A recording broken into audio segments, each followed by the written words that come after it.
If someone had told me 5 years ago that I'd be divorced, cut off from most of my wife's family, and rebuilding my life from the wreckage of a marriage I once believed was indestructible, I would have scoffed. Back then, everything seemed ideal. A steady career, a devoted spouse, a home with a garden, and dreams of starting a family. But life doesn't unravel in one dramatic instant. Sometimes it frays gradually, thread by thread, until you're standing in the debris, wondering how you missed the signs. For me, the unraveling started when my younger brother, David, died in a car crash. He was just 30. I was the older sibling, the one meant to shield him, but I couldn't protect him that night. Sorrow swallowed me whole. Days bled into weeks of sleepless nights. At work, I audited accounts mechanically, finding solace in numbers when nothing else made sense. At home, I sank into silence, replaying David's final text message until it haunted me. My wife, Sarah, 35, a hospital caregiver, was kind at first. She made meals, urged me to eat, sat with me through my vacant stares at the television. She even booked my first session with my counselor, Dr. Lin, when I couldn't find the energy to do it myself. But kindness has its limits. Grief doesn't obey a schedule. By the 5th month, Sarah's warmth turned to exasperation, sighs, eye rolls, and sharp remarks like, "You can't stay buried in this forever, Mark. I need my partner back, not this shadow of you." I tried to pull myself together. I wanted to heal. But grief isn't something you can just switch off. One night in early October, Sarah sat across from me at the kitchen table, fidgeting with her coffee mug, her face carefully composed. "Mark," she began gently, "I've been reflecting on us, on how things have changed." I tensed, sensing what was coming. "You're so lost in your sorrow that you don't see me anymore, and I don't hold that against you. But I need to feel alive, wanted, valued." Her words hit like bricks. Then came the bombshell that changed our marriage forever. "I think we should try an open marriage." I thought she was kidding. We'd always been committed, conventional. The idea was alien to us. But she leaned in, her gaze earnest, and said, "This isn't about abandoning you. It's about survival. I need excitement, passion, and you're not able to offer that right now. This way I won't grow bitter. This way I can stay." That was the hook. Losing her on top of my brother terrified me. Against every fiber of my being, I said yes. Sarah didn't hesitate. Within days, she was on dating apps. Within weeks, she was radiant in a way I hadn't seen in months. New outfits, new scents, a laugh that excluded me. She mentioned a paramedic named Ethan, a fitness coach named Ryan, and a gallery owner named Lucas. Meanwhile, I went on one date. The woman was compassionate, but when I shared my situation, she looked appalled. "Your wife convinced you to do this while you're mourning? That's not care, that's manipulation." She was right, but I wasn't ready to face it. Sarah, however, was flourishing. She stayed out late, sometimes not coming home at all. When I tried to set rules like no bringing partners to our house, she dismissed me. "Don't be possessive, Mark. You agreed to this. You said you trusted me." Trust crumbled fast. I found credit card statements for hotels, lingerie I'd never seen. Then, in January, the truth shattered what little faith remained. I woke up feverish, shivering with an unfamiliar pain. At the clinic, after uncomfortable questions, the doctor ran tests. The results stopped my heart. Chlamydia. I hadn't been with anyone but Sarah. She was the source. When I confronted her, she didn't bother lying. "Condoms fail, Mark. It's not a big deal." Then she said something chilling. "If I have to deal with this, it's only fair you do too." Fair. She'd knowingly endangered my health. I started collecting evidence, medical documents, messages, receipts, dates. The final straw came in April. I walked into our living room to find Sarah and Lucas, the gallery owner, lounging with wine like they owned the place. "Hey, honey," she said breezily. "You've met Lucas, right?" That night I packed a suitcase and left. I crashed at my cousin's place while I hired a lawyer. Sarah didn't reach out, not a single call. Her family, though, wouldn't stop. Her mother pleaded with me not to give up. Her sister sent endless texts. She was lost. She's sorry, please reconsider. But I knew better. A month later, Sarah called with news that nearly broke me again. "I have herpes," she said coldly. "You should get tested. We were together last month, remember?" Dread consumed me. "Sarah, did you know?" I asked. She paused, then admitted, "I had a suspicion. But honestly, if I'm stuck with this, you should be too. It's only fair. You pushed me into this life, your depression, your fragility, you broke me. Now you face the consequences." That moment turned my fear into steel. I got tested negative, thank God. But I had proof of her malice, proof of her deceit, her recklessness, her intent to harm. I filed for divorce the next week. My lawyer, Miss Diane Carter, called Sarah's actions a mix of betrayal, financial manipulation, and medical endangerment.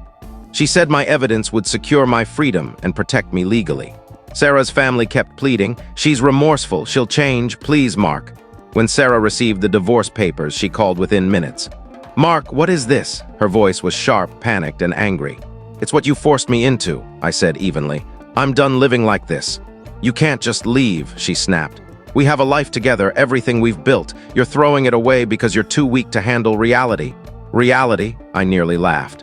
"You tried to give me an STD, Sarah. That's not reality, that's assault." Her silence spoke volumes. Then the battle began. My attorney, Diane, a sharp woman in her 50s with a no-frills demeanor, warned me.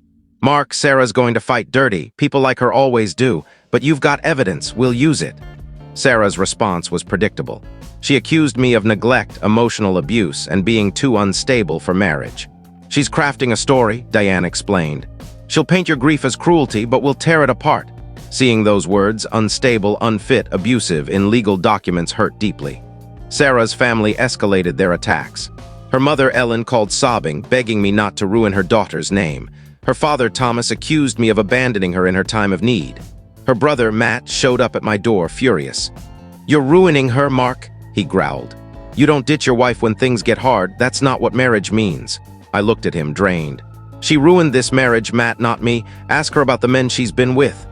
He froze, shook his head, but I saw doubt in his eyes. They all knew, they just couldn't admit it. The first court hearing was grueling. Sarah appeared in soft gray, her hair neatly styled, eyes misty with fake tears. Her lawyer portrayed me as a man lost to depression, ignoring his wife, leaving her isolated. Sarah wept on the stand, whispering, "I just wanted to feel loved. He shut me out. I had no options." I gripped the table, furious. No options. She'd had countless choices. She chose betrayal every time. Then Diane stood, calm and cutting. "Mr. Tate, why did you seek medical care in January?" I handed over the clinic report. The room stirred as Diane read, "Chlamydia diagnosis. Patient reports monogamous relationship with spouse." Whispers filled the courtroom. Sarah's face flushed. Diane presented texts. "If I'm stuck with this, you should be too." The judge's face tightened. Sarah's facade cracked, revealing fear. From then on, Sarah switched tactics. She went from playing the victim to attacking me viciously. She spread lies that I'd been abusive, that I'd cheated first, that I'd fabricated the STD story to ruin her. But I countered with evidence, screenshots, receipts, timelines. One night I got a message from Ryan, one of her partners. "Man, I didn't know she was married. She said you were done. I'm sorry. I'll testify if you need me." Her lies began to collapse, but the fight wasn't without cost. The stress wore me down, weight loss, sleepless nights, constant tension. My work suffered. My supervisor pulled me aside. "Mark, you're usually solid, but you're slipping. You're here, but you're not present. Take some time." He was right. The divorce had consumed me. Diane reassured me, "This is temporary. Weather this storm and you'll be free." Freedom wasn't cheap. Every court appearance, every smirk from Sarah reignited the mix of grief and anger inside me. The lowest moment came one night in May, alone in my half-unpacked apartment, staring at a bottle of bourbon and my antidepressants. Sarah's words echoed, "You broke me, you're weak." For a moment, I almost believed her, but Dr. Lynn's words pulled me back. "You're mourning, Mark, not defective. Don't mistake pain for failure." I set the bottles aside and called my cousin. He answered instantly. "You're not alone," he said. "Never will be." That night, I realized Sarah hadn't destroyed me. She'd only tried. By July, the momentum shifted.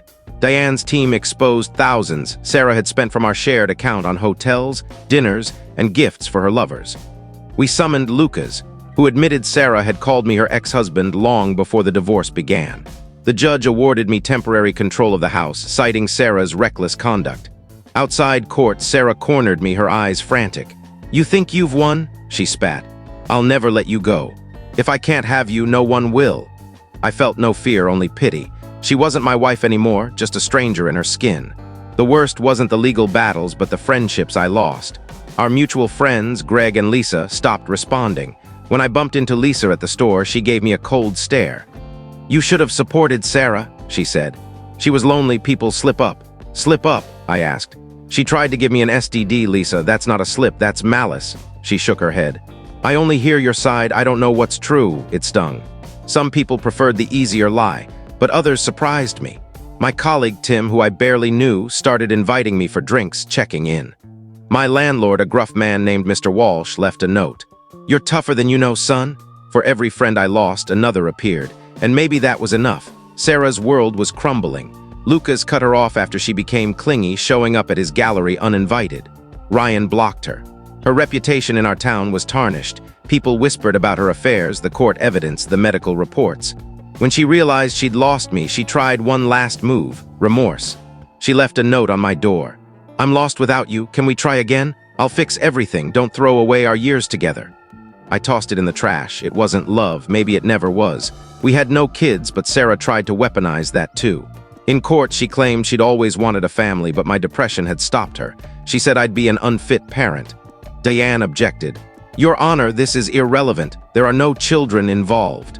Mrs. Tate is slandering my client." The judge agreed, but the words stung. They showed how far Sarah would go to hurt me. I vowed not to let her rewrite my truth. The turning point came during financial discovery. Diane's team uncovered thousands Sarah had spent on her lovers, hotels, flights, gifts. "This is our ace," Diane said. "It proves infidelity and financial abuse." In court, Sarah tried to claim it was work travel, but the judge wasn't fooled. Her face drained of color. The tide had turned for good. The final hearing was in November. The courtroom was hushed heavy. Sarah sat in dark clothes, hands shaking. The judge's ruling was firm. I got the house. Sarah had to repay misused funds. Alimony, rejected due to her reckless actions and financial misconduct.